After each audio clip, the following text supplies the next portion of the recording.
Hi, Dani dwi, Swyddog Awyr Dywyll am prosiect nos ac parc cenhedlaethol Eryri. Mae prosiect nos wedi bod yn gweithio ar draws gogledd Cymru ac i fewn i'r parc cenhedlaethol Eryri efo busnesu a pobl lleol i leihau ôl-troed carbon a helpu pobl safio egni gan retrofitio eu golau i wneud nhw mwy gyfeillgar i Awyr Dywyll. Mae Awyr Dywyll amdan lot mwy na fynd allan a sbïo ar y ser. Mae tywyll yn rili pwysig a iechyd a lles pobl ac ein cymunedau. Mae'r tywyllwch yn rili pwysig i ein bywyd gwyllt ac ein systemau eco.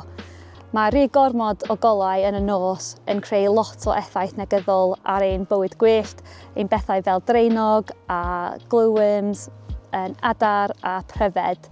Mae Awyr Dywyll ddim yn meddwl bod ti ddim yn gallu cael golau o gwbl.